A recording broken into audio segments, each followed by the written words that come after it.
අද අපි සාකච්ඡා කරන්න බලාපොරොත්තු වෙන්නේ ආනාපාන සතිය.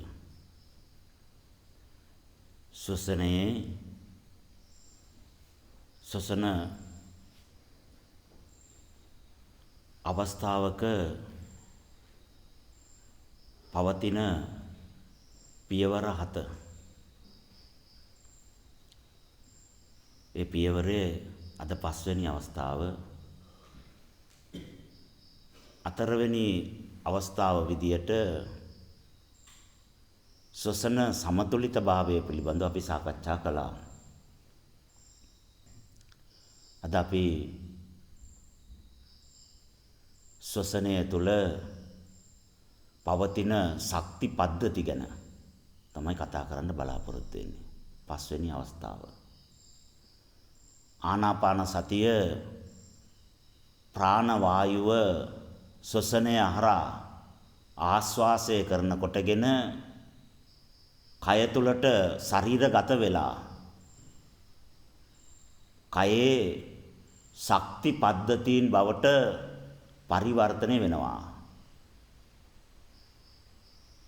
ඒක කොහොමද වෙන්නේ කියන එක පිළිබඳව මූලික මූලධර්ම ටික තමයි කතා කරන්නේ. ආශ්වාසය අපි දන්නවා අපේ කයට ලැබෙන ප්‍රාණය කියලා. ඇයි මේ ආශ්වාසය ප්‍රාණය බවට පත් උනේ? පැයට කිලෝමීටර 24ක භ්‍රමණය කාලයක් එක්ක භ්‍රමණය වෙන මේ පෘථිවිය 360 එක රවුමක් කැරකෙන්න පැය 24ක් යනවා. ඒකේ න්‍යාෂ්ටීය ධාරිතාවට අනුව ගුරුත්වයක් පවතිනවා. හැම ශක්තියක්ම න්‍යාෂ්ටීයට ඇදමින් ජීවි අජීවි කියන භෞතික සත්ව ස්වභාවයන්ගේ පැවැත්ම ක්‍රමානුකූලව දි รา පත් වෙමින් ක්ෂය වෙමින් පවතිනවා. ඒ කියන ජීවි සත්වයන්ට ජීවි ස්වභාවය තුළ කටයුතු කරන්න කුමන අණු වලින් එකතු වෙච්ච අණු විශේෂය ප්‍රාණය බවට පත් වෙනවද? ඒක විශ්වය විසින් තීරණය කළා.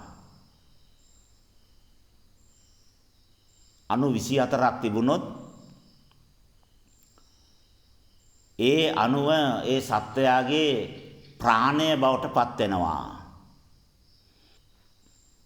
ඒක විශ්වය විසින් තමයි ගත්තේ තීරණය. සමහර ග්‍රහයන් වල ඒ සත්වයන්ගේ ප්‍රාණවායුව වෙනත් එකක්. අපි කාබන් ඩයොක්සයිඩ් වායුව අහිතකර වායුවක් විදියට, නුසුදුසු වායුවක් විදියට, අප්‍රාණ වායුවක් විදියට දකිනවා. සමහර ග්‍රහලෝක මණ්ඩලවල සමහර සත්වයන්ගේ ප්‍රාණ වායුව කාබන් ඩයොක්සයිඩ් වෙලා කියලා කිව්වොත් ඒකට විරුද්ධ වෙන්න පුළුවන්ද? නොදන්න දේ දැන ගැනීමනේ විද්‍යාව. නොදන්න දේ ප්‍රතික්ෂේප කරන එකට නම විද්‍යාව නෙමෙයි. ඒ හින්දා විද්‍යාඥයෝ කියනවා වෙන්න පුළුවන්.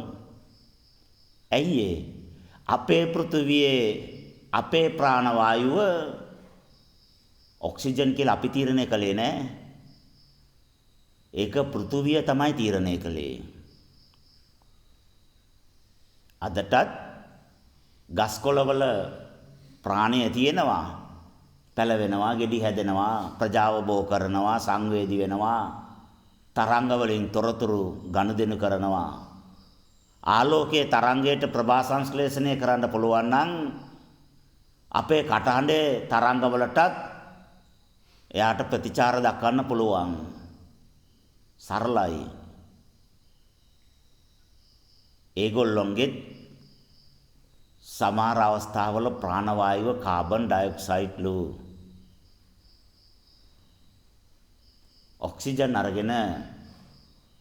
ඔක්සිජන් අරගෙන අපද්‍රව්‍යයක් විදියට කාබන් ඩයොක්සයිඩ් දාන ගස්ම කාබන් ඩයොක්සයිඩ් අරගෙන ඔක්සිජන් බවට දාන අවස්ථාවක් තියෙනවා. හැබැයි අපිට අපේ කයට කාබන් ඩයොක්සයිඩ් අරගෙන ඔක්සිජන් දාීමේ හැකියාව නැහැ. ඒ විශේෂ හැකියාව අපට නැහැ. එනම් මේ විශ්ව තරලය තුල ග්‍රාලෝක මණ්ඩල නිර්මාණය වෙලා භ්‍රමණය වෙනකොට ඒ සෑම ග්‍රහය තුල නිර්මාණය වෙන්නා වූ ඇති වෙන්නා වූ භෞතික ජීවි අජීවි ස්වභාවයන් වල සත්‍යයන්ගේ ප්‍රාණය බවට ඒ පෘථුවිය ඒ ග්‍රාලෝක මණ්ඩලය තමයි තීරණය කරන්නේ. මොන වායුවද ඒ සෛලවල පැවැත්මට සුදුසු කියන එක. එතකොට මේ අණු 24කින් යුක්ත ඔක්සිජන් වායුව ශ්වසන ක්‍රියාදාමය තුළ ආශ්වාසය කියන නමින් ශරීරගත වෙනවා. කලින් අවස්ථාව අපි කතා කළා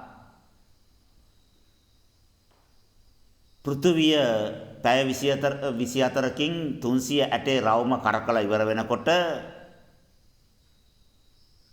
ග්‍රායෝ එකින් එකට මූණට මූණලා කෙලින් පීටනවා. ඒවට අවස්ථා කියලා කියනවා. ජ්‍යොතිෂය වල තිथි කියලා කියනවා. අවස්ථා 15ක් එනවා. ඒ අවස්ථා 15 තුල ආශ්වාසය ප්‍රාශ්වාසය විනාඩියකට තප්පර 8යි උස්ම 15ක් ගැනීමේ අවශ්‍යතාවය තියෙනවා. ආයුෂ 120ක් ඉන්නනම් 308 රවුම යන්න පැය 24යි 324න් බෙදුවාම 15යි. ගත්තොත් ආයුෂ 120යි. ඇයි මේක 120 උනේ? 15ට 150ක් වෙන්න එපාය. 308 24න් බෙදුවාම 15 නම් බිඳුවක් එකතු වෙන්න ඕනේ. එකෙන් 3ක් අයින් වෙලා 2 වෙලා බිඳුව උනේ ඇයි? ප්‍රශ්න ඇති වෙන්න පුළුවන් අපිට. සාධාරණයි. ඒ කාලේ එහෙම තිබුණලු. 150ක් හිටියලු. ඒ 150ක් ජීවත් වෙච්ච ඒ සත්වයාගේ සබ්බේ සත්තා ආහාර අට්ටිකානේ ආහාරයනේ කය හදන්නේ. ආහාරවල ඕගනික් ස්වභාවය ක්‍රමානුකූලව දුර්වල වෙන්න පටන් ගත්තලු. ඒ දුර්වල වෙන අවස්ථාවල ඒ ආහාර පාන වලින් ඇදෙන ජීවියාගේ රතු රුධිරාණුවේ ආයුෂ අඩු වෙනවා. කීයක් අඩු වෙනවද? ඒකට සාපේක්ෂව අර ඉලක්කම වෙනස් වෙනවා. අපට කරන්න දෙයක් නැහැ. අද්දුටුවයි සත්‍යයි. ඒක එහෙම තමයි. කවුරුත් උල තියලා නැහැ. කවුරුත් අපිට කොඩි වින බන්ධන අනවින කරලා නැහැ. අපි තමයි ඕනියම කරගෙන තියෙන්නේ. අවුරුද්දක් වපුරලා අස්වද්දලා ඒ පැල හොඳට පෝෂණය කරලා කරල් කපලා කොටලා බත්තු යලා කාපු මිනිස්සු අදිසි රෙඩිමේඩ් නේ. මිනිස්සු ගොඩක් කැමති අදිසි. මාස 10න් පළදාව කපන්න පුළුවන් වී වර්ගය මොකද්ද කියලා තාක්ෂණය පාවිච්චි කළා. තමන්ගේ ප්‍රඥාව බුද්ධිය වැරදි ලෙස අනිසි පරිභෝජනය කළා. තාක්ෂණයට තපස්වර කියන්නේ ඒ වගේ නිර්වචනයක්. තමන්ගේ අවබෝධය අනිසි පරිභෝජනය කරනවා. සැටලයිට් කියලා අනිසි පරිභෝජනය කරනවා. ටවර් කියලා අනිසි පරිභෝජනය කරනවා. ඇන්ඩ්‍රොයිඩ් කියනවා. ඇප් කියනවා. සොෆ්ට්වෙයාර් කියනවා. තාක්ෂණික පාසුකම් ඔන්ලයින් ට්‍රාන්ස්ෆර් කියලා කියනවා. අන්තිමට ආයුෂත් නැහැ, විවේකයකොත් නැහැ, ගුණධර්මත් නැහැ, ඔක්කොම රොබෝ වෙලා. එහෙනම් තාක්ෂණය පාවිච්චි කරලා නැහැ. තාක්ෂණය නිසා තමන්ගේ පිරිහීම නිර්මාණය කරගෙන මෙන්න මේ තාක්ෂණය භාවිතා කරලා අවුරුද්දක් කාලයක් තුල වගා කරලා ගන්න තියෙන ආල් ටික මාස 10 කළා 8 කළා අය කළා අවුරුද්දට දෙපාරක් වගා කළා.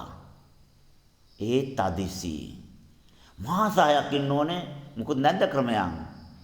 අතර කළා දැනුත් අතරේ බීජ තියෙනවා කැමැති නෑ ගොවියෝ. මාස 4ක් 3 කළා දෙකමාර කළා. උදේ ඉයලා අවස දෑකැත්ත අරගෙන අස්වැන්න කපන්න පුළුවන්ද කියලා දැන් විද්‍යාඥයෝ කල්පනා කරනවා. මේ උදේ ඉයලා අවස කපන්න. ඒ තරම් අදිසි. ඒගොල්ලන්ට තේරෙන්නේ නැහැ.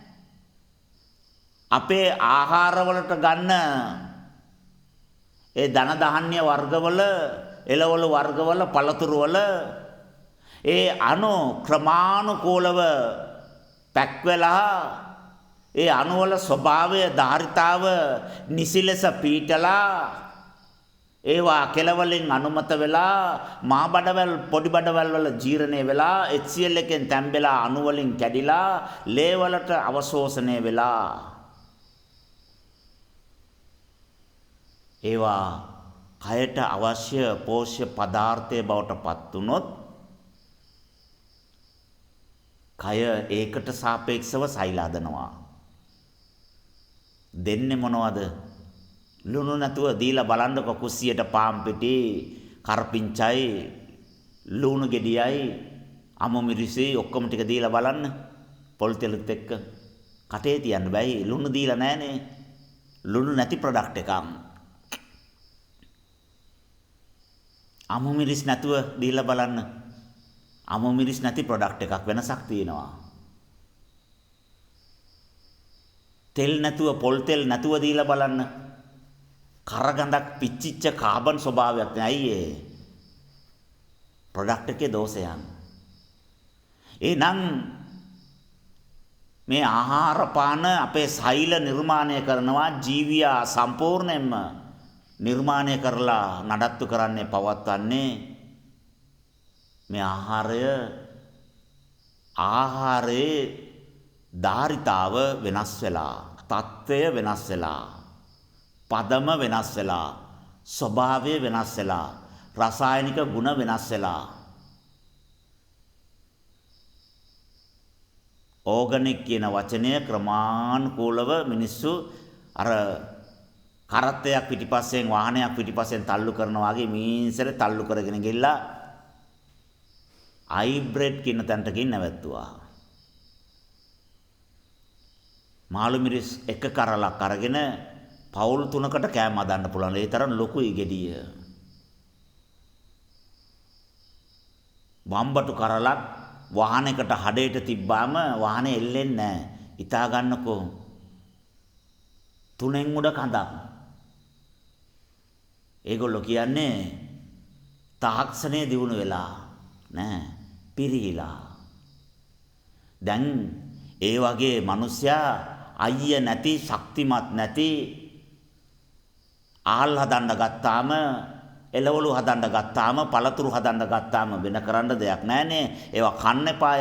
ඒවා කන මිනිසුන්ගේ සෛල අර 150ක් විතර තිබිච්ච එක 40 කළා 30 කළා දැන් 20 කරලා. තව හයිබ්‍රිඩ් කන්න. උදේට කන්න, දවල්ට කන්න, රැට කන්න සංගයා හයිබ්‍රිඩ් උදේට වළඳන්න, දවල්ට වළඳන්න පුළුවන් තරම් ඉක්මන් කරලා 12ට විතර බස්සලා දෙන්න. පොතේ තියෙනවා. මේක 12ට වෙනකන් පරමායස 12යිලු.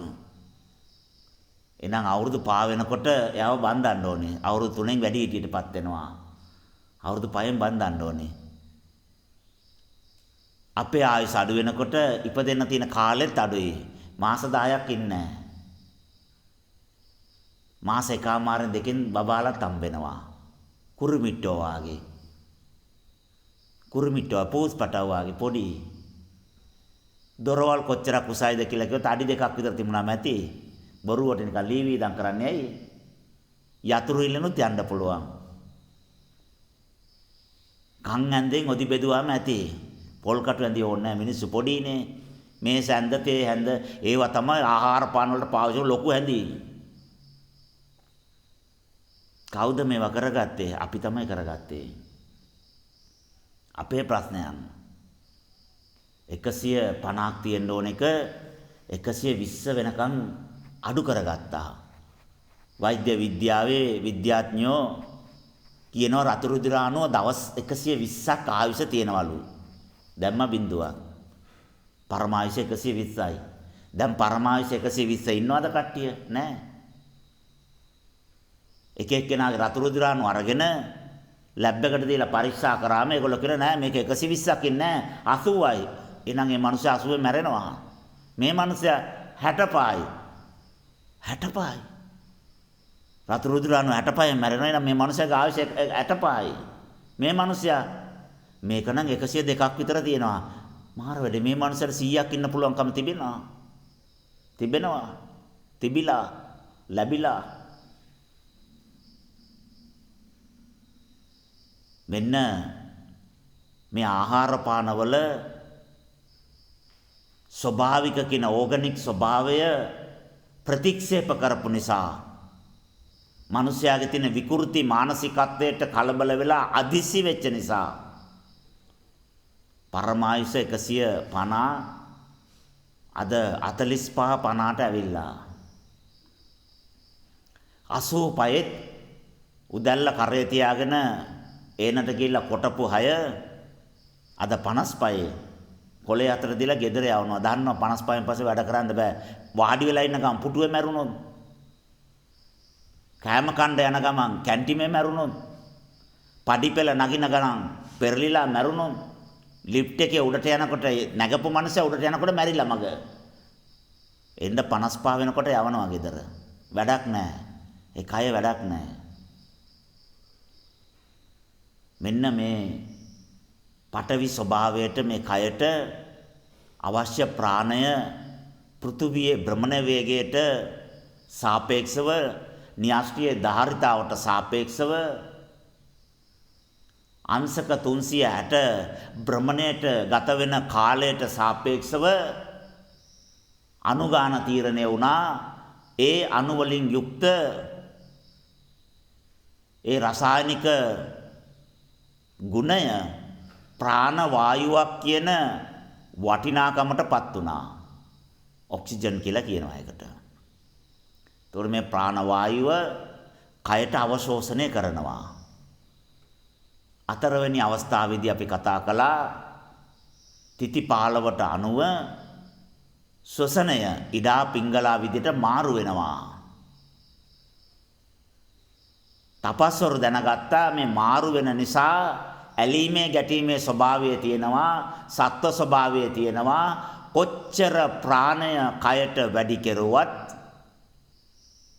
එයාගේ චෛතසිකවල ඇලීමේ ගැටීමේ ස්වභාවය තියෙන නිසා එක්කෝ ඒක ඇලෙනවා, එහෙම නැත්නම් අනිත් තරංගات එක්ක ගැටෙනවා. ඒක රාශි වෙලා පරිණාම වීමේ අවස්ථාව අඩුයි. ඒ නිසා ditta ධම්ම වේදිනිය කර්ම හදන්න බෑ. ඇලීම ගැටීම නැති වෙන්න ඕනේ. එහෙම වුණොත් ඒ චෛතසිකයට අනිත් තරංග ඔක්කොම එකතු වෙලා පරිණාම වෙනවා. පෘථුවිය භ්‍රමණය වෙන්න පැය 24යි 24ට කලින් ඒක එතනම නිර්මාණය වෙනවා. හරි සරල විද්‍යාවක්.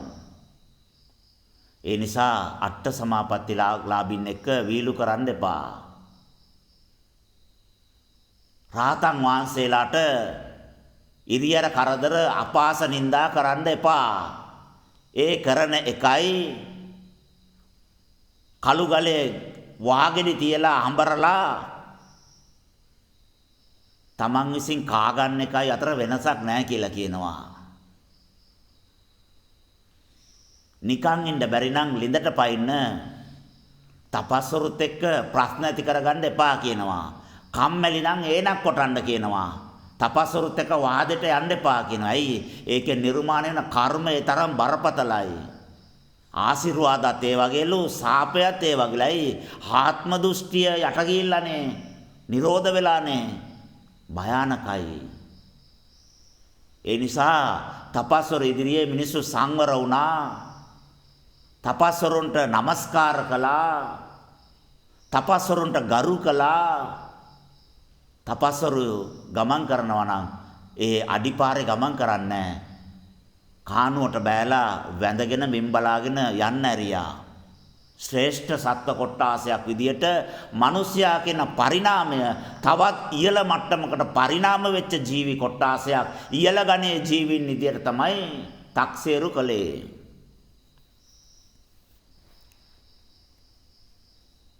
මේ ප්‍රාණය එකක් ඉර වෙනකොට උස්ම රැල්ල අනිත් එක හොඳට යනවනේ. ආස්වාස ප්‍රාස්වාස වෙනවනේ. අර ඉර වෙච්ච එකත් උස්ම රැල්ල ප්‍රතික්ෂේප කරලා නැහැ. අවමයටපත් වෙලානේ, අඩු ධාරිතාවටපත් වෙලානේ. අන්න ඒ ධාරිතාවට වැඩියෙන් ගන්න එක අඩු කරලා සමාන කළා. එක ක්‍රමයක්. වැඩියෙන් යන එකට අඩුවෙන් යන එක වැඩි කරලා ඒක සමාන කළා. තව ක්‍රමයක්. අඩුවෙන් යන එක වැඩි කරන්න පුළුවන් ප්‍රමාණය කොච්චරද කියලා බලලා ඒක උපරිම වැඩි කරලා කරන්න පුළුවන් තැන නතර කරලා ඒකට අනිත් එක සමාන කළා. තුන්වෙනි ක්‍රමය.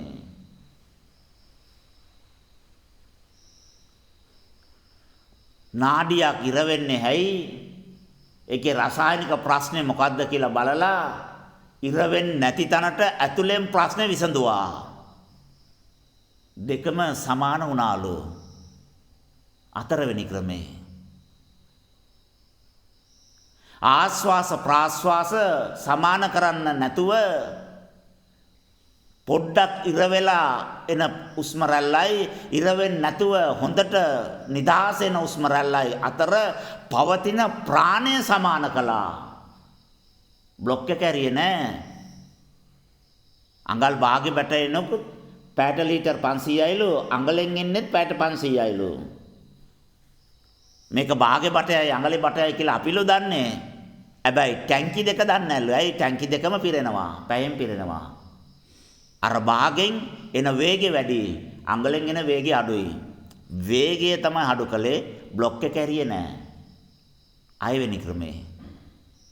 මේ විදිහට ක්‍රම 16ක් හොයාගත්තලු මේ ඉඩා පිංගලා බැලන්ස් කරන විදිය. වෙන වැඩක් කරලා නැහනේ.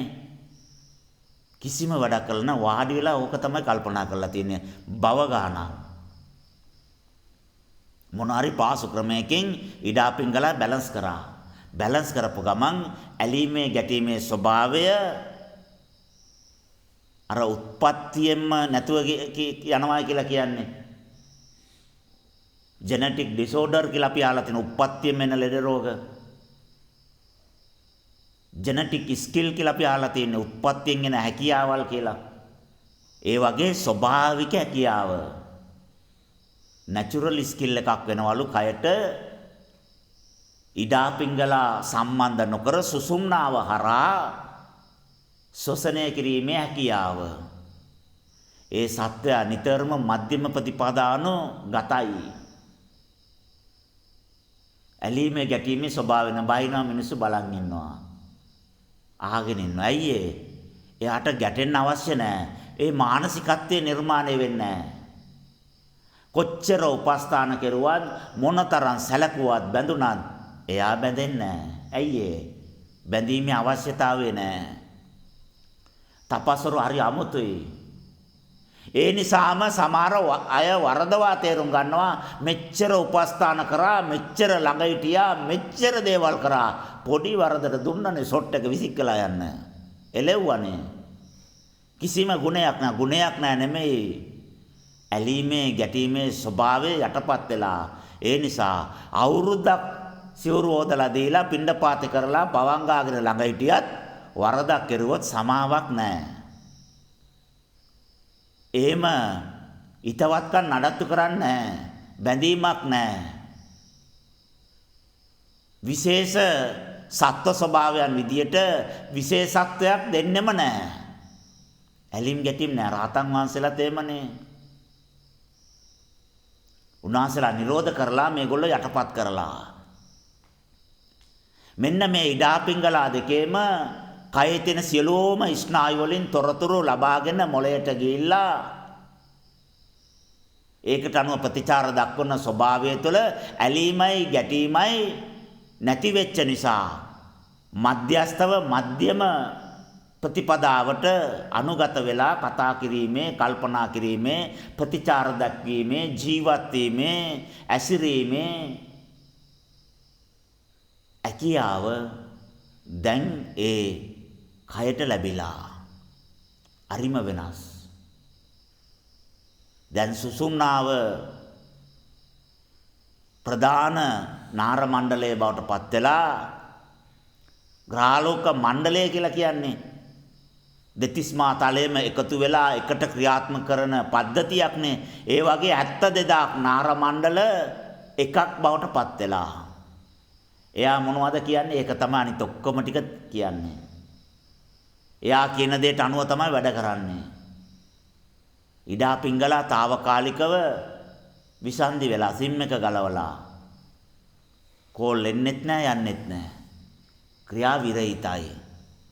සුසුම්නාව හරහා උස්ම ගන්නකොට ඒ ප්‍රාණ වායුව සුසුම්නාව හරහා කොඳු ඇටපෙළිය අවසාන වෙනකම්ම ගිහිල්ලා මුළු කයේම අවශ්‍යතාවයට අනුව ප්‍රාණය බෙදිලා යනවා. ප්‍රශ්නයක් අහන්න එපා. ස්වාමීනි උස්ම ගන්නකොට පෙනාල වලට නේ යන්නේ. මේක කොඳු ඇටපෙළිය ගියේ කොහමද කියලා. එතකොට මම අහනවා පෙනාල වලට ගිහිල්ලා ඒක අවශෝෂණය වෙලා ලේ වලට ගිහිල්ලා නම් යන්න ඕනේ. එහෙමනම් පොතේ තියෙන්නේ. ගැඩවිලාට පෙනාලු නෑනේ කොඳු ඇටපෙළිත් නෑනේ. එහෙනම් ඒ සතාගේ උස්ම රැල්ල කොහමද ගියේ? කෝක කරාද ගියේ කියලා ප්‍රශ්නයක් මමත් අහනවා. අහන්නේ වටිනවනේ. එහෙනම් අපේ කයේ ආපෝ ධාතුව කොතනට වැදුනත් අවශෝෂණය වෙනවා. වතුරට බෑලා සතියක් ඉන්න බෙල්ල ගාවට එනකම් වතුර ආසනය දාලා වාඩි වෙලා ඉන්නවා.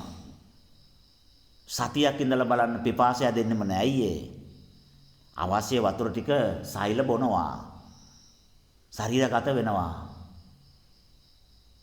කයේ දාන වේගය අඩු කරලා උපරිම අඩු කරලා පැයකට ලීටරයක් විතර වෙන්න විනාඩියකට ලීටර් 6ක් ඕනේනේ. පුත්තජනයෙකුට විනාඩියකට එච්චර බොනවා. අපි පැයකට ලීටරයකට අඩු කරනවා. පෙනාලු වැඩ කරන්නේ නැහැ. කාටරි පූජා කරලා දාන්න පුළුවන්. නායෙන් වැඩකුත් නැහැ, පෙනාලු වලින් වැඩකුත් නැහැ. අයියේ. ඒ පුංචි ප්‍රමාණයට පෙනාලු පිම්බෙන්නේ ඇකිලෙන්නේ නැහැ. අවශ්‍ය නැහැ. සෛල වලින්ම අවශෝෂණය කරලා සෛල වලින්ම ලේ වලට දීලා සෛල වලින්ම ඒ ටික කරගන්නවා.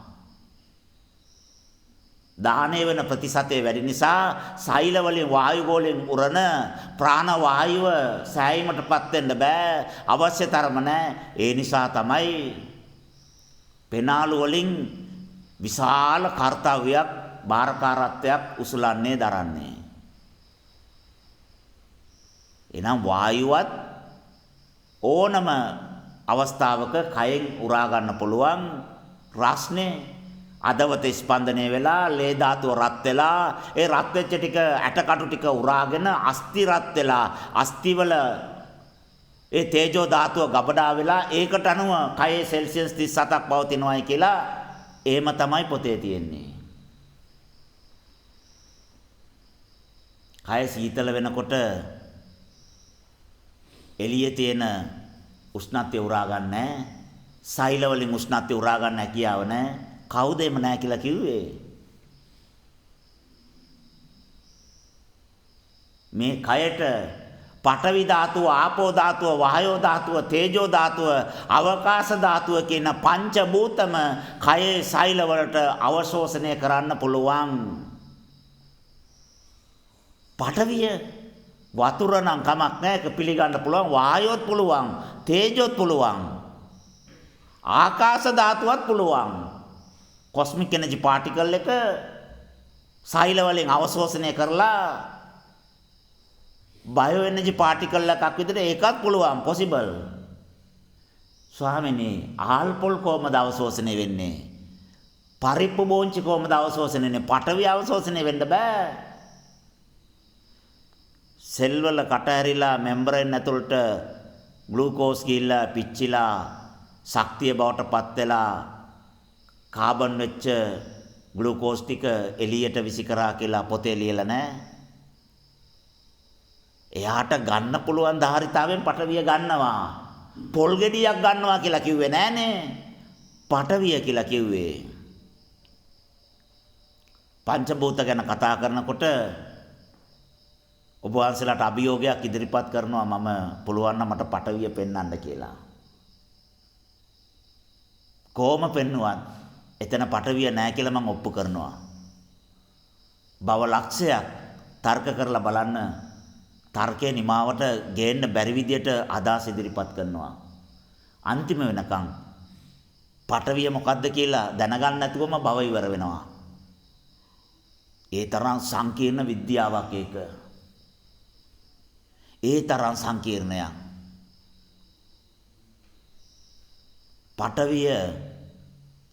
පටවිය යනෝ ස්පර්ශයට ගෝචර වෙන ස්වභාවයක් කියලා එහෙම තමයි පොතේ තියෙන්නේ. ඒක තමයි හරි. ඒක ඇති. නිරෝධයට ඒක ඇති. මුනිවරයෙක් ළඟට ගිහිල්ලා ස්වාමිනී පටවිය කියලා මොකද්ද කියලා ඇහුවාම එයා වෙන එකක් කියනවා. එයාට ගෝචර වෙච්ච විදිය. මගේ ළඟට ඇවිල්ලා මගේ ශිෂ්‍ය පුත්‍රයෙක් ඒ කාලේ තපස් කාලේ ඇවිල්ලා ඇහුවා ස්වාමිනී මේ පටවි කියලා කියනවානේ ඇත්තට මේක මොකද්ද කියලා. විශ්ව ශක්තියට රූපයක් දෙන යම්කිසි ද්‍රව්‍යයක් තියෙනවා නම් ඒක පටවිය නම් වේ. අලුත් නිර්වචනයක් දුන්නා. විශ්ව ශක්තියට රූපයක් හදන්න ඕන වුණා. මෙන්න මේ විදිහේ හැඩයකින් යුක්තයි මේ විශ්ව ශක්තිය කියලා. ඒ විශ්ව ශක්තියට එකතැන වෙලා ඒක රාශි වෙලා රූපයක් බවට පත් වෙන්න උනා. ඒ පත් වෙච්ච රූපය තමයි පටවිය. එහෙනම් කනුව විශ්ව ශක්තිය භෞතික ශක්තිය ෆිසිකල් එනර්ජි පාටිකල් එක කණුවක් බවට පත් වුණා. කණුව කියන රූපය ඇදුවේ පටවිය. ස්පර්ශට ගෝචරන කතාවක් එතන නැහැ. පංචභූත ගැන දැනගත්තාම තපස්වරු වාඩි වෙලා පොළොව දිහා බලන් ඉන්න මාර වැඩි. ඒතර මේක මොකද්ද? මිනිස්සු අපට කාබන් කියලා කිව්වනේ පටවියට. ඉලෙක්ට්‍රෝන අයයි, පෝට්‍රෝන අයයි, නියුට්‍රෝන අයයි කිව්වා. හවු වෙන දේ මොකද්ද? සෝතාපන්න වෙනවා යා. මේ මිනිස්සු කියන්නේ කවුද? ළඟ ඉන්න කෙනා වල්වල බලන මොකද්ද මේ කවු වෙන්නේ? මොකක් නිසාද අවු වෙන්නේ? අවු වෙනවා කියලා දැනෙන්නේ මොනවද? ඒ වැරදි වැටහෙම් ටික අයින් කරනවා. එයා දන්නවා මේක අවු වෙන එකක් නෙමෙයි. මේක වෙන ප්‍රශ්නයක්. පටවිය ලෙස අඳුන ගන්නවා, සෝතාපන්න වෙනවා. මේ කයට පංච භූතම අවශෝෂණය කරන්න පුළුවන්. පටවිය අවශෝෂණය කරන්න පුළුවන්. ඒක අවශෝෂණය වෙනකොට ඒ පටවි ස්වභාවය මොකද්ද කියන එක තමයි ප්‍රශ්නේ. ඒක දැනගත්තාම අනේ ස්වාමිනී පටවි අවශෝෂණය කරනවා කියලා ඒගොල්ලොම කියනවා. පිළිගන්නවා. දන්නේ නැති නිසායි ප්‍රතික්ෂේප කරන්නේ. දන්නේ නැත්තම් දැනගන්න ප්‍රතික්ෂේප කරන්න එපා. වැරදි වැටීමක්. ප්‍රතික්ෂේප කිරීමේ අයිතිය නැහැ. දන්න කට්ටියට තමයි ප්‍රතික්ෂේප කරන්න පුළුවන්. මේ පෘථුවියේ මෙන්න මේක නැහැ කියලා කියන්න තියෙන ඔක්කොම ටික දැනගත්ත කෙනෙකුට තමයි කියන්න පුළුවන්. බැරි වෙලාවක් තිබුණොත් එහෙනම් මේ පෘථුවියේ මේ දේ ඇත මේ දේ නැත ඒක කියන්න පුළුවන් ලෞතර බුදුරජාණන් වහන්සේට විතරයි. ඇයි? සියල්ල දන්නාසේක සියල්ල දත්සේක උන්වහන්සේ කියන මේක නෑ. ඇයි? තියෙන සේරම ටික මම දන්නවා. මේක ලිස්ට් එකේ නෑ. මේක නැති එකක්. මේක තියෙන එකක්. ඇයි? ඔක්කොම මම දන්නවනේ ලිස්ට් එකේ මේක තියෙනවා. තියෙන එකක්. හැබැයි මම මේක නෑ කියලා කියනකොට මේක නෑ කියලා දැනගන්න අනිත් ඒ ඔක්කොම ටික දන්නවද? නෑනේ. මම ඉගෙන ගත්ත උපාධිය දක්වා දැනුමෙන් මම දන්නේ අබ 60ක් වගේ පොඩි කොටසයිනේ. ඒතර ඊටු ටික දන්නත් මේක නෑ කිව්වේ ඇයි? නොදන්නා කමට මෝඩකමට එහෙම කිව්වා ස්වාමීනි සමා වෙන්න කියලා කියනවා අපි. විද්‍යාව නිර්මාණය වුණෙත් නොදන්න දේ දැන ගැනීම සඳහා මිසක් නොදන්න දේ ප්‍රතික්ෂේප කිරීම සඳහා නෙමෙයි. තපස්වරු නිවැරදි වෙන්න ඕනේ. මේ කයට පංචභූත අවශෝෂණය කරන්න පුළුවන්. සෛලවලට ඒ අවශ්‍ය සියලු දේවල් ලබා ගන්න පුළුවන්. ශක්තිය නිපදවන්න ග්ලූකෝස් එක ඒ පටවිය ලබා ගන්න පුළුවන් නම් ප්‍රාණවායුව ලබාගෙන ජීවත් වෙන්න පුළුවන් නම් තෙතමනය ලබා ගන්න පුළුවන් නම් ප්‍රාණ ශක්තියත් අවකාශයත් ලබා ගන්න පුළුවන් නම් එහෙනම් ඉන්ද්‍රියන් වල අවශ්‍යතාවයක් නැහනේ. ඉන්ද්‍රියන් වල අවශ්‍යතාවය තිබුණේ අපේ කයේ ක්‍රියාකාරී ස්වභාවය තුල පරිභෝජනයේ අසමසමකම සමාන නැතිකම අනවශ්‍ය පරිභෝජනය අධික පරිභෝජනය අවශ්‍යතාවයේ අධික වීම අවශ්‍යතාවයේ වැඩි වෙලා මෙන්න මේක නිවැරදි කරන්න අඩුව පුරවන්න කය තුල ඒකෙන් ඉන්ද්‍රියන් පද්ධතිය හැදුනා. ජීවින් ඇතුළ අපි විතරක් නෙමෙයි ගොඩාක් ජීවින් අතර අදවත හැදුනේ ඇයි කියලා හොයලා බලන්නකෝ. ආපස්සට ගිහිල්ලා පෙනාලු ඇයි ආවේ, බඩවැල් ඇයි ආවේ, ලේනාර ඇයි ආවේ, ආයතන 6 ඇයි ආවේ. අවශ්‍යතාවයේ සීමාව ඉක්මවලා ගියා. ඒවා සපුර ගන්න කය විසින් ඒවා නිර්මාණය කරගත්තා. අවශ්‍යතාවය නැති කරලා බලන්න. සමාධිසුවෙන් ඉන්නවා. උස්ම හරන්නේ අවුරුද්දක් උස්ම හරන්නේ පෙනාලු වැඩ කරලම නැහැ. මකුළු දැල් බැඳිලා. අදවත ක්‍රියා කරලම නැහැ. අදවත මලකඩ කාලා. බඩවල් වේලිලා හැඹරිලා ගිහිල්ලායි කෑම කාලම නැහැ. අවුරුදු 10ක් තිස්සේ. එයා අප්‍රාණික ජීවියෙක් නෙමෙයි ප්‍රාණ ජීවියෙක්. තාම පණ තියෙනවා. ජීවය සමාධි කරවලා ජීව සමාධියටපත් වෙලා කල්පයක් ඉන්නවා. ඊළඟ බුද්ධ ශාසනයේ බුදුරජාණන් වහන්සේ ඇවිල්ලා අනේ කවුද මේ අපේ අර කාශ්‍යප නේද? මොකද උනේ? ස්වාමිනිය ඔබ වහන්සේ පැමිණෙනකන් මම සමාධිසුවෙන් හිටියා. කවුරුත් දැකලා නැහැ. පිණ්ඩපාත ගිහිල්ලත් නැහැ, පැම් පාසු වෙලත් නැහැ, දත් මැදලත් නැහැ.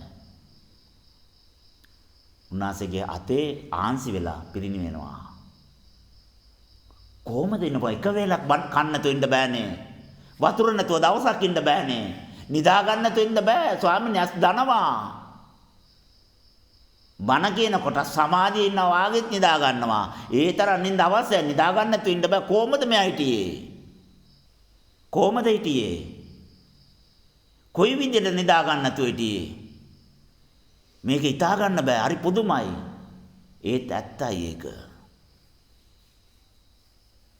ප්‍රාණය අවදි වෙලා ක්‍රියාකාරී ස්වභාවය තුළ ආයතන 6 එක්ක සම්බන්ධ වෙලා ගනුදෙනු කරනවා නම් ජීවියාට නිින්ද ඕනේ, කෑම ඕනේ, බීම ඕනේ, ඇඳුම් ඕනේ, ගෙවල් ඕනේ, දොරවල් ඕනේ, ආරක්ෂාව ඕනේ, වැසිකිලි කැසිකිලි පාසුකම් ඕනේ, ඔක්කොම ඕනේ. ප්‍රාණය ෂට් ඩවුන් කරලා දානවා. ප්‍රාණය සමාධි කරවනවා. චිත්ත සමාධි, කාය සමාධි, වේදනා සමාධි, අර්පණා සමාධි, ඔම සමාධි ගොඩක් තියෙනවනේ. තපස්වරුත් එකක් හොයාගත්තා මේ හැම දෙයකටම හේතු වෙච්ච පණ සමාධි කරන්න පුළුවන් කියලා. ප්‍රාණ අණුවට සමවැදිලා තප්පරයට ලක්ෂ 5යි. තප්පරයට RPS එක rotation per second RPS එක තප්පරයට ලක්ෂ 5යි. ඒකට සමවැදිලා භ්‍රමණ වේගය ලක්ෂ 4ට 3ට 2ට 1ට ගෙනල්ලා 50000ට ගෙනල්ලා 25000ට ගෙනල්ලා 5000ට ගෙනල්ලා 3000ට ගෙනල්ලා 10ට ගෙනල්ලා 500ට ගෙනල්ලා 100ට ගෙනල්ලා 10ට ගෙනල්ලා 1ට ගෙනාවා. තප්පරයට 1යි. ලේයර් අතේ එක අණුවක්වත් එල්ලෙන්නේ නැහැ. ඇයි? එහෙම සත්‍යෙක් නෑ මේ පිටසක්වලේ මේ ක්ෂීරපතේ කොයිවත් නෑ. ඒ තරංගය අවම වශයෙන් ෆ්‍රීකවන්සි ලෙවල් එක 3 1 to 3 කියලා කියනවා. 1 සිට 3 ඩෙල්ටා. 3න් තමයිලු අවමයෙන් ෆ්‍රීකවන්සි එකක් අවදි වෙන්නේ. මේ මිනිස්සයා බිඳුවේ ඉන්නේ. දැන් කොහොමද මෙයා අඳුරගන්නේ? එයාගේ DNA එක අඳුරගන්න බෑ. ලොකේෂන් එක ට්‍රේස් කරන්න බෑ. GPS වැඩ කරන්නේ නැහැ. රේඩාර් වැඩ කරන්නේ නැහැ. සැටලයිට් වලින් කැප්චර් වෙන්නේ නැහැ. මොනවාරි වචනයක් කියමු අපි. දැන් මේ සත්වයා මේ මා පොළවේ විශ්වයේ කොයිද ඉන්නේ කියන එක විශ්වයට හොයාගන්න බෑ. දත්ත වලින් තරංග වලින් මුළු විශ්වෙම නෙට්වර්ක් වෙලා තින්නේ. එක තප්පරෙට ඇසිපිල්ලක් ගන්න එක මොහොතට අසුවල් කන්දේ අසුවල් ගහයට ඉන්නවා, අසුවල් මූදේ අසුවල් නැවේ, අසුවල් කාමරේ අස්සේ ඉන්නවා කියලා එක තප්පරෙට හොයන්න පුළුවන් ලෝ. හැබැයි ඒ ඔයන අවම තරංගය තප්පරයට ෆ්‍රීකවන්සි එක 3 අවම මේ මිනිස්සයා බිඳුවේනේ.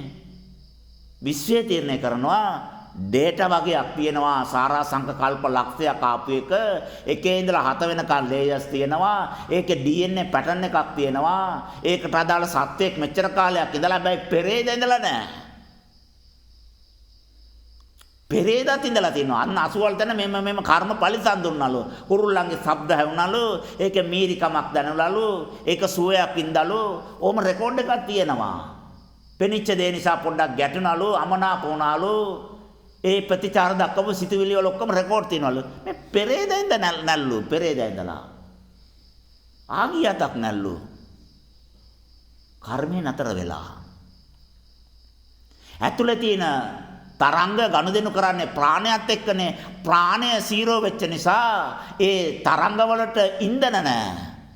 පෙට්‍රල් ඉවර වෙලා, ඩීසල් ඉවර වෙලා, ගල් ගෙඩිය වගේ නැවතිලා ඉන්නවා. ඇතුළෙත් නැවතිලා. එළියෙන් හොයාගන්න විදියක් නැහැ. එළියට කොස්මික් එනර්ජි එක තියෙන ඕන තරම්. නමුත් DNA පැටර්න් එකෙන් සත්‍යය හොයාගන්න විදියක් නැහැ. එළියෙන් හොයාගන්න විදියක් නැහැ. ඇතුළෙන් අවදි වෙලා මම මෙතන ඉන්නවයි කියලා කියන්න ඇතුළේ තියෙන ලේයර් 7ට අවදි වෙන්න ප්‍රාණය උපයෝගී නැහැ. 0 වෙලා. ඒ නිසා DNA එක ඇක්ටිව් වෙන්න විශ්වයට ඒ නිසා හොයාගන්න බෑ. සේරම කර්ම නවතිලා. ජීව සමාධි. මේකත් තපස්වර හොයාගත්තා. දෙන බත් ටික කාලා එයාට පින් සිද්ධ වෙන්න තපස්වර මේක හොයාගත්තා.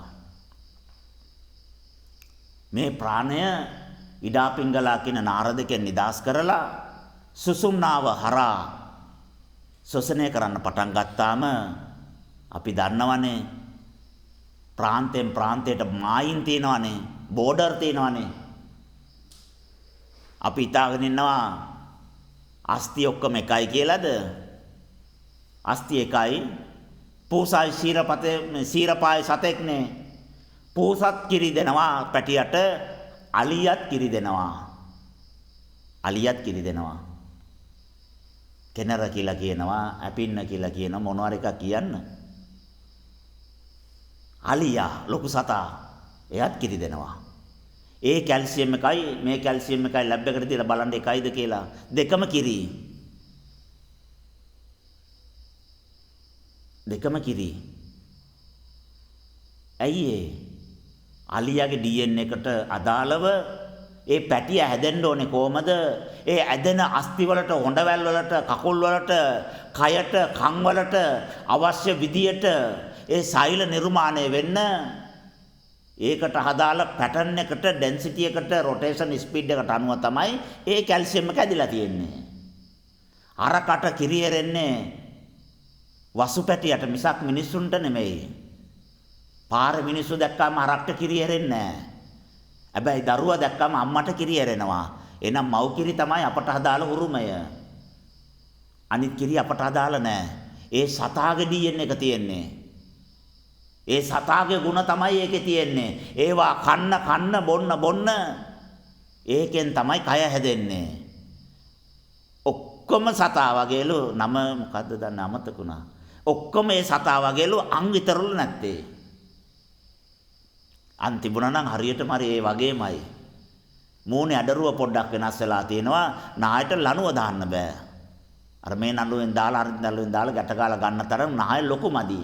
පොඩි ලණුවක් දාන්න පුළුවන් මදි.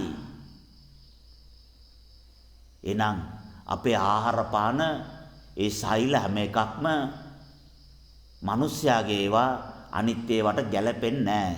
ඒ කැල්සියම් වල ඒ පැටර්න් එක වෙනස්. ඇයි මේ කැල්සියම් එකක් අපි පටල ගත්තේ මේ අනුශාසනාවට ඉතා වැදගත් එක. කැල්සියම් ධාතුව හරි වැදගත්.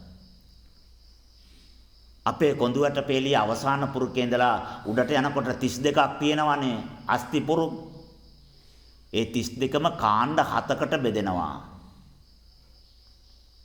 කාණ්ඩ 7කට බෙදෙනවා.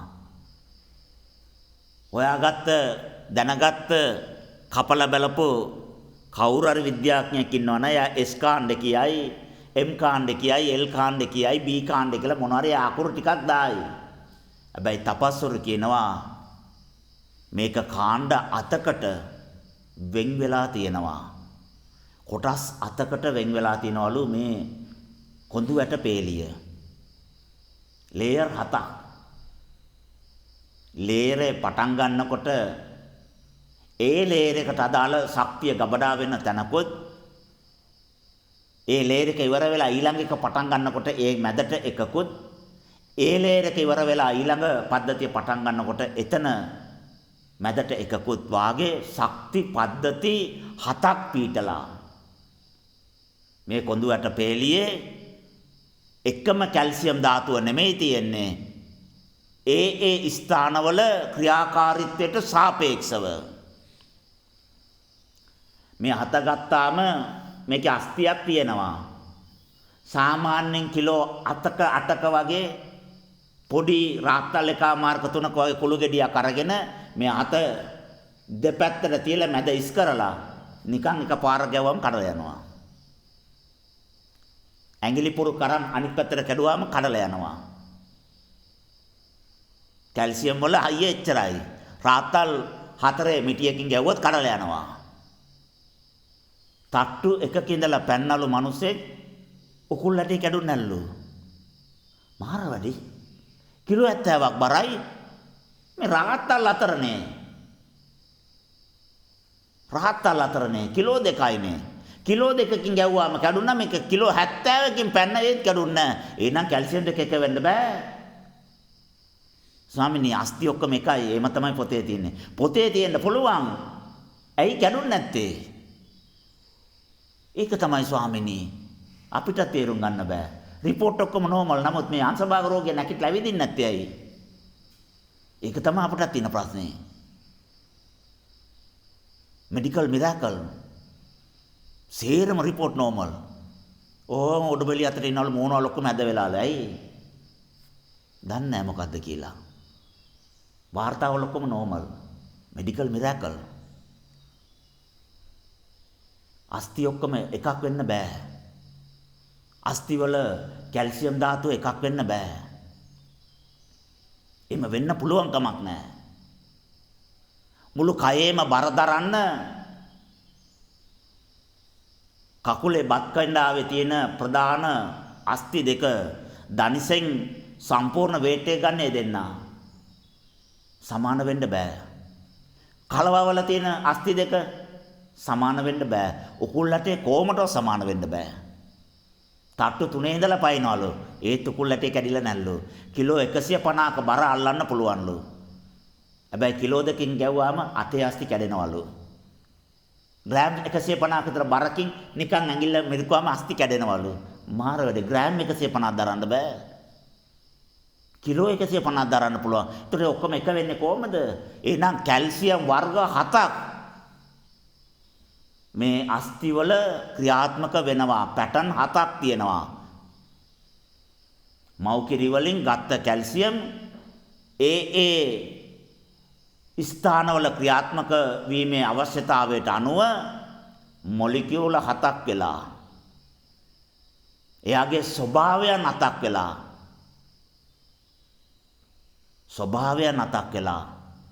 කොහොමද ඒ ස්වභාවය වෙනස් වෙලා තියෙන්නේ? තපස්වර හොයාගත්තා. හයිඩ්‍රජන් ධාතුව තමයි භාවිතා කරලා තින්නේ. පළවෙනි අණුව ලෝකේ තියෙන. ඕනම එකත් එක්ක පාස්වෙන් මිශ්‍ර වෙන්න පුළුවන්, එකතු වෙන්න පුළුවන්, සමගි වෙන්න පුළුවන් එනා. වැඩි වුණා කැල්සියම් වල ධාරිතාව අයිය අඩු වුණා. හයිඩ්‍රජන් අඩු වුණා. ඒ නිසා තෙතමනේ අඩුයි, තද වුණා, ඉර වුණා, අණු ලං වුණා, අයිය වැඩි වුණා.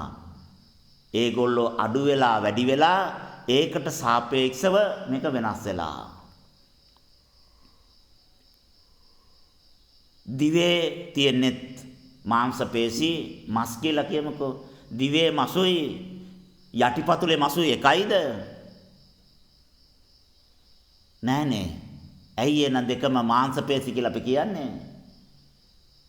ඒ සෛලවල පීඨීම. ඇයි කැල්සියම් වල එම තියෙන්න බෑ? එම හිතන්න බෑ. දැන් හිතමු අපි.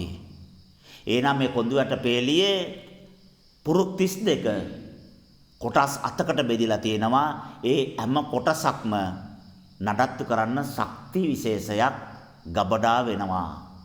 ඒ ශක්ති ගබඩාවල් වලට නම් 7ක් දුන්නා. මූලාධාර, මණිපූරක, ස්වාදිස්ථාන, අනාගත, විසුද්ධි, ආග්නේය ශාස්ත්‍ර කියලා 7ක් දුන්නා. එතකොට ස්වාමීනි මේ ඔළුවේ යටින් ඉවරනේ. විසුද්ධියෙන් ඉවරනේ. ඇයි මේ ආග්නා ශාස්ත්‍ර කියලා කිව්වේ? සියලු හෝමෝන් ටික පාලනය කරන්න, තීරණ ගන්න පිටිඋටරියට ශක්තියක් වෙනම ගබඩා වුණා. මොලේනේ සේරව මේවන්නේ. ඉන්ජිම මොලේනේ. ඒ නිසා යාට ක්‍රියා කරන්නත් වෙනම විශේෂ ශක්තියක් නිර්මාණය වුණා. 5 2 7යි. මෙන්න මේ චක්‍රාවල් ඔක්කොම කොඳු ඇටපේලියේ තමයි තියෙන්නේ. ඒ නිසා ඔළුවෙන් ඉටගෙන චක්‍රාවදි කරන්න ගියත් චක්‍රාවදි වෙන්නේ නැහැ. අභියෝගයක් කරන්නේ. පුළුවන් නම් අවදි කරලා පෙන්නන්න.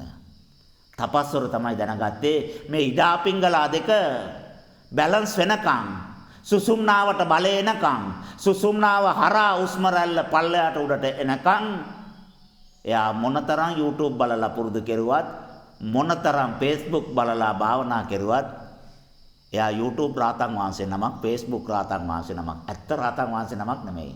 එයා රාත් වුණාය, කුණ්ඩලිනී අවදි වුණාය, එයාට අසාමාන්‍ය බල තියනවා කියලා ක්‍රිසෝපේනියා කියන මානසික ලෙඩක් වෙනවා මිසක් එයාට කවදාකවත් ඒ ඇත්ත අත්දැකීම ලබන්න හැකියාව නැහැ. එයා දන්නේ නැහැ මේවා තියෙන්නේ කොයිද, අවදි වෙන්නේ කොහමද, අවදි කරන්න පුළුවන් කොහමද කියන එක පිළිබඳ විද්‍යාව නැහැ යා ළඟ.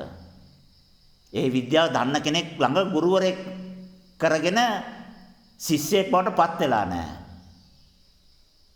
එහෙම දන්න කෙනෙක්ගෙන් නිවැරදිව උපදෙස් ටික ලැබලා නැහැ.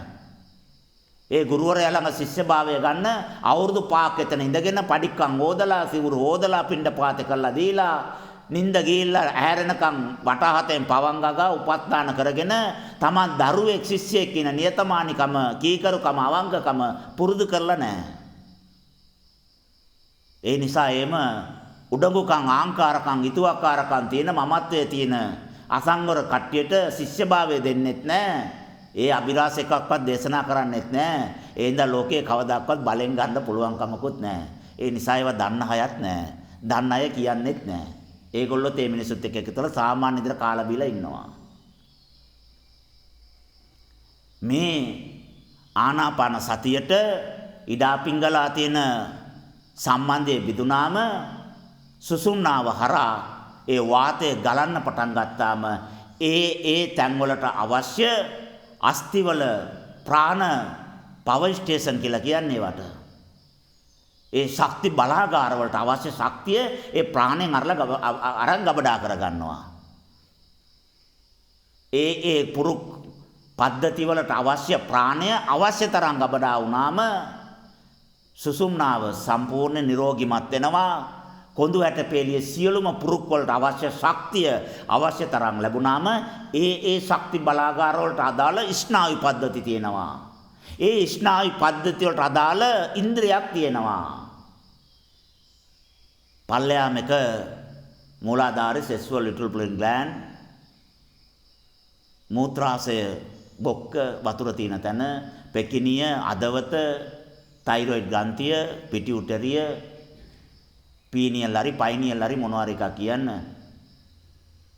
ඇමරිකාවේ එක නමක් කියනකොට ඒක උච්චාරණය කරන්න එංගලන්තේ තව විදියටනේ මොනවා හරි එකක් කියන්න පයිනියල් හරි පීනියල් හරි ග්ලෑන්ඩ් එකක් තියෙනවා මොලේ කියලා කියනවා එතකොට හැම ශක්ති බලාගාරයේම ස්නායු වලින් සම්බන්ධ වෙලා ඒකට ඉන්ද්‍රියක් තියෙනවා. ඒ ඉන්ද්‍රියට හෝමෝන් එකක් නිර්මාණය කිරීමේ හැකියාව තියෙනවා. හේතුව ඒ අත්තාකාර ඉන්ද්‍රියන් මේ කයේ ප්‍රධාන බලධාරීන් ඒගොල්ලන්ට ලොකු බලයක් තියෙනවා. මේ කයේ ක්‍රියාකාරීත්වය පිළිබඳව තීරණ ගන්න. ඒ සෙක්ෂන් එකක ලීඩර් කෙනෙක් වගේ. එතන ඒ ශක්ති බලාගාරයේ ශක්තිය අවශ්‍ය තරම් තිබුණාම ඒ ස්නායු වල ක්‍රියාකාරීත්වය හොඳ වෙලා ඒකට අනුව මනා ලෙස යහපත් ලෙස ක්‍රියාකාරී තත්වයට සක්‍රීය තත්වයට ඒ ඉන්ද්‍රියපත් වෙලා ඒගොල්ලන්ගේ ඉන්සුලින් ටික උනනවා. අර ඉස්සෙල්ලා අපි කිව්වනේ බ්ලෙන්ඩර් එකට දාලා කාබන් ඔක්සිජන් දාලා බ්ලෙන්ඩර් කරන්නකෝ පැය 18ක් විතර. කොච්චර බ්ලෙන්ඩර් කරුවත් ඒ දෙක කැඩිලා එකක් බවට පත් වෙන්නේ නැහැ. කොච්චර ප්‍රතික්‍රියා කරලා අවුරුදු 5000ක් හිටියත් මොකද්ද උනේ කියලා බැලුවාම C1යි O1යි තියෙනවා කොහොම තියෙන්නේ CO2 කියලා තියෙනවා. ඒත් කොච්චර එකතුනා කියලා කිව්වා මොන මොලිකියුල් ඇදුනත් ඒ හැම එකක් තුළම ඒවා වෙන වෙනම තමයි තියෙන්නේ. එක ඉලෙක්ට්‍රෝන එකක්වත් ගැලවිලා අනිත් එකත් එක්ක එකතු වෙලා නැහැ. එimhe ගැලවුනොත් ඒක වෙන එකක්. හීලියම් හයිඩ්‍රජන් හීලියම් වෙලා ලිතියම් වෙලා බෙරිලියම් වෙලා බෝරෝන් වෙලා වෙනස් වෙනවා. පවතින්නේ නැහැ. එහෙනම් හෝමෝනුත් තවත් හෝමෝන් එක ප්‍රතික්‍රියා කරනවා. අමතර හෝමෝනුත් ලේ ධාතුව තුළ අලුතෙන් ඇදෙනවා. හැබැයි හෝමෝන් දෙකක් එකට එකතු වෙලා එකක් බවට පත් වෙන්නේ නැහැ. most impossible. ඒක කවදාකවත් වෙන්නේ නැහැ. ඇයි? අණුවක් එක්ක මිශ්‍ර වෙන්නේ නැහැ. තේ වලට සීනි දාලා බලන්න තේ රස වෙනම තියෙනවා. සීනි දාපු නිසා පැණි රස වෙනම තියෙනවා. දෙක එකට එකතු වෙන්නෙම නැහැ. සීනි දාලා තේ හදලා දෙක එකට රසයි කියලා මේ ලෝකේ යම් කිසි කෙනෙක් කියනවා නම් එයා තාම ආපෝ ධාතු අඳුරගෙන නැහැ. ආපෝ ධාතු අඳුරගත්ත මුනිවරයෙක්ගෙන් ආන්න තේ කෝප්පේ ළඟ තියෙනකොට සීනි නැතුව වැටෙනවා එයා. මෙච්චර කාලේ මොකද්ද මම බීලා තියෙන්නේ කියන එක ලොකු ප්‍රශ්නයක්. මිශ්‍ර වෙන්නේ නැහැ. පැණි රස වෙනම දැනෙනවා, කාට රස වෙනම දැනෙනවා, රස්නේ වෙනම දැනෙනවා. එයා හිතනවා මේක තේ රස කියලා. තේ රස නෙමෙයි ඒක. වැරදි වැටීමක්. මුලාවක්. මෙන්න මේ විදියට තමන්ගේ ශක්ති බලාගාර අතම නිරෝගිමත් වෙලා ඒ නිරෝගිමත් කම නිසා ඒවට සම්බන්ධ ස්නායු නිරෝගිමත් වෙලා ඒකට අදාළ ඉන්ද්‍රියන් මනා ක්‍රියාකාරීත්වයටපත් වෙලා ඒ ක්‍රියාකාරීත්වය තුළ අවශ්‍ය සියලුම හෝමෝන් අවශ්‍ය තරමට මොලෙන් එන පණිවිඩය කොහමද? ඒ පණිවිඩ ලේ වලින් එන්නේ, ස්නායු වලින් එන්නේ. ඒ පණිවිඩට අවශ්‍ය හෝමෝන් ටික නිෂ්පාදනය කරලා ලේ වලට මුදා ඇරලා මුළු සර්වාංගයේම මනා ක්‍රියාකාරීත්වයෙන් පාසුවෙන් ජීවත් වෙන්න පුළුවන් නිරෝගී සම්පන්න පැහැදිලි නිවැරදි නිර්වුල් මනසක් ඇති කාය විවේකයක් ඇති කාය පාසුවක් ඇති සත්වයක් බවට අපිව පත් කරනවා. ඒ නිසා යා ඇලෙන්න බැඳෙන්න යන්නෙත් නැහැ. කම්පා වෙලා කලබල වෙලා අඬන්න වැළපෙන්න යන්නෙත් නැහැ. සංවේදී වෙන්නෙත් නැහැ. ගැටිලා දත් මිටි කාලා බැනගෙන ගහ ගන්න දබර වෙන්න යන්නෙත් නැහැ. ඒකෙන් තමයි ඔප්පු වෙන්නේ අපි තාම රාත් නැහැ කියන එක. අපි තාම ආර්ය જાතිය ඉපදිලා නැහැ කියන එක. ඒකෙන අවබෝධය අපට ඇවිල්ලා නැහැ කියන එක. අපි තාම ගැටෙනවා නම් පෘතුජනයි සාක්ෂියේ ඔප්පු වෙනවා. කෙනෙක්ගේ අඩුපාඩු දුර්වලකම් ඉවස ගන්න බැරිද? දාලා යන්න හිතෙනවද? අමනාප වෙනවද? මූණ හෙල්ලා ගන්නවද? ආක බලාගෙන ඉන්නවද? කතා බහ කරන්නේ නැද්ද? විතවත් නැද්ද? මිතුරු නැද්ද? සහෝදරත්වයක් හිතන්න බැරිද? රාත් වෙලා නැහැ කියන එකට ඉතින් ඊට වඩා සාක්ෂි ඕනද? සෝතාපන්න නැහැ කියන එකට සාක්ෂි ඕනේද? සත්‍ය පුද්ගලයා නැහැ කියලා මම දන්නවා ඒක පිළිගන්නේ නැහැ. සතෙක් ඉන්නවා අර සතා මං කැමති නැහැ. ආත්ම දෘෂ්ටිය නඩත්තු කරනවා. සක්කාය දිට්ඨිය මා තුළ ශක්තිමත්. මම අමු පෘතුජනයි. සිවුර විතරයි තියෙන්නේ. චරිතය ගීයෙන්. ඒක මම්ම පිළිගන්නවා. මේකනේ සාක්ෂි. තවත් අලුතෙන් සාක්ෂිය හදන්න ඕනේ. මෙන්න මේ ස්වභාවය නැති වෙනවා. ඒ ශක්ති බලාගාරවල පීඩන 7ක් තියෙනවා. ඒ පීඩන 7ට සාපේක්ෂව කයේ තැම්පතු 7 අවදි කරනවා. ඒ අවදි වෙනකොට ප්‍රාණයෙන් අවදි වෙලා අපේ DNA එක මිශ්‍ර වෙලා එළියට යනකොට විශ්වය දැනගන්නවා මේ තියෙන ගබඩාවේ තියෙන තොරතුරු වලට අදාළ DNA එකට අදාළ සත්‍යය අන්න අසුවල් කඳ මුදුනේ කිරිකෝංගායට ඉන්නවා. එයාට දැන් ගිලම්පසක අවශ්‍යතාවය තියෙනවා. ගස්ලබ ගෙඩියක් ඇදලා තියෙන පුතේ මේක දිය කරලා ඉක්මනට අරන් යන්න. ඒ මනුස්සයා දිය කරගෙන ඇවිල්ලා එනවා. මාත වැඩේ මේක කොහෙන්ද ආවේ? මේක කොහෙන්ද ආවේ? බැලුවල මේ ගස්ලබ ගෙඩිය කොහෙන්ද ආවේ කියලා. ඒක බව 15කට කලින් තාපසයෙකුට දීප ගිලම්පසක අතුරු ප්‍රතිඵලේ කොහොමද දැනගත්තේ? විශ්වයේ තැම්පත් වෙලා තිබුණා. සිත හරගෙන ඇවිල්ලා මෙතන කය ලැබුවා. ඒ සිතේ තියෙන මොලිකියුල් එකට සාපේක්ෂව අම්මා කාපු කෑම ඔක්කොම ටික මේ කය බවට පත් වුණා. ඒකෙත් ලේයර් 7 තැම්පත් වුණා. ප්‍රාණය විශ්ව ශක්තිය ප්‍රාණය බවට පාවිච්චි කරලා අරතොරතුරු ටික තරංගෙන් එළියට දානකොට විශ්වයේ තියෙන තැම්පත් වලින් අර දෙක මැච් කරලා බැලුවා. මෙන්න මේ තාපසයාට දැන් ගිලම්පස දෙන්න ඕනේ. හේතුව අතන තියෙනවා, ඵලය මෙතන තියෙනවා. ඒකට අදාළ ගස්ලබ ගෙඩිය ඇදිලා ගයේම ඉදිලා.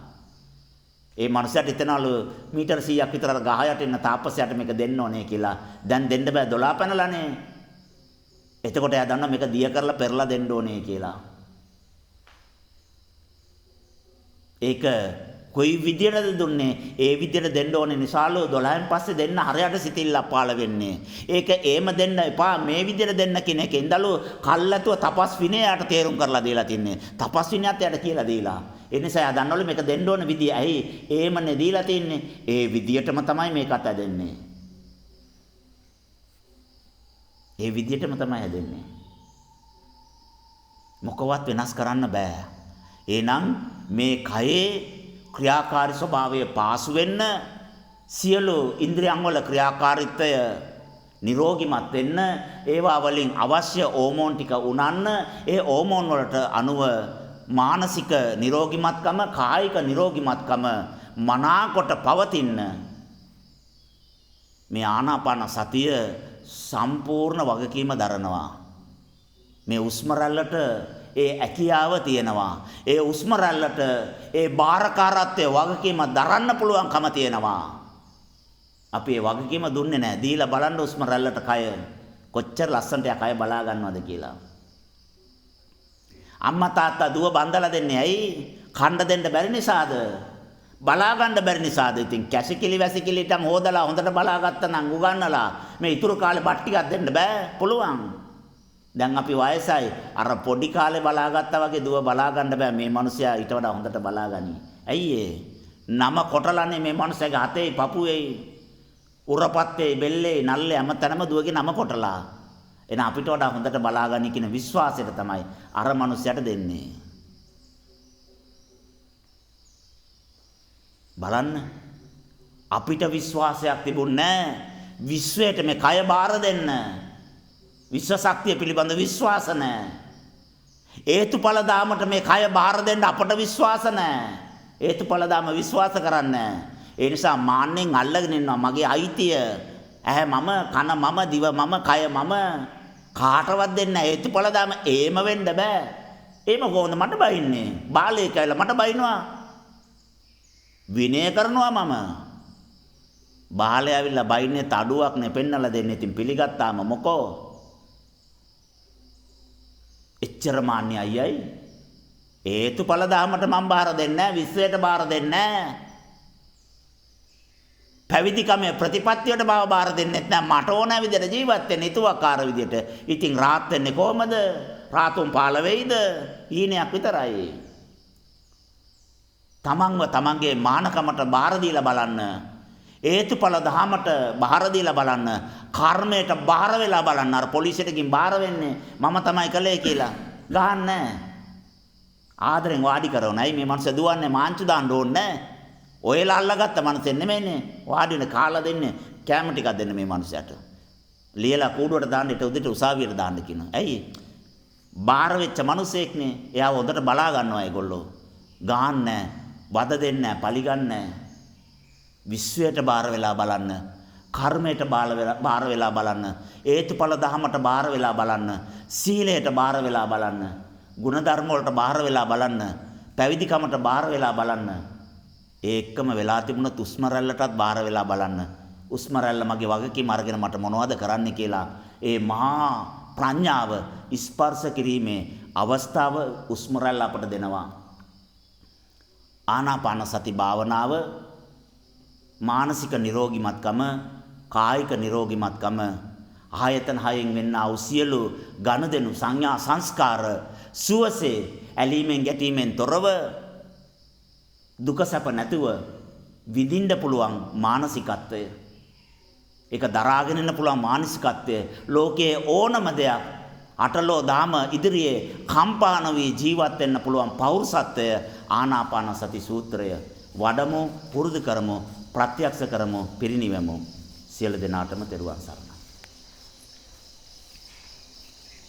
බුදුරජාණන් වහන්සේට নমස්කාර වේවා. දවසේ චින්තනය පංචභූත ක්‍රියාවලිය මත සිත පීඨා සිය පවතමු. පංචභූතේ එකතු වෙලා ක්‍රියා කරා ක්‍රියාවලියක් බවට පත් වුණා. ඒක මගේ පාත්‍රයේ තියෙන බත් බෝංචි පරිප්පු. ඒගොල්ලෝ එකතු වෙලා ක්‍රියාත්මක වෙලා ප්‍රතිඵලයේ බත් පරිප්පු බෝංචි. පංචභූත එකතු වෙලා සත්වයක් විදියට, උපාසිකාවක් විදියට, දාහනේ බෙදෙන දායිකාවක් විදියට ක්‍රියාත්මක වෙනවා. පංචභූත අමනාප වෙලා යනවා. පංචභූත ගෞරව කරනවා. ඒ පංචභූත මේ පංචභූත ඒකට වඩා ශ්‍රේෂ්ඨයි කියලා හිතලා নমස්කාර කරනවා. සෑම අවස්ථාවක්ම ක්‍රියාවක්ම පංචභූතවල ක්‍රියාදාමයක්, පංචභූතවල ඇසිරීමක්. මෙන්න මේක 100ෙන් දකිමු. හැම අවස්ථාවක් තුළම සත්වපුද්ගල ස්වභාවයෙන් තොරව පංචභූත ඒකරාශි වීමෙන් අටගත් ක්‍රියාදාමයක් විදියට තේරුම් ගමු, දකිමු, ස්පර්ශ කරමු. සියලු දෙනාටම තෙරුවන් සරණයි. වඩිමු.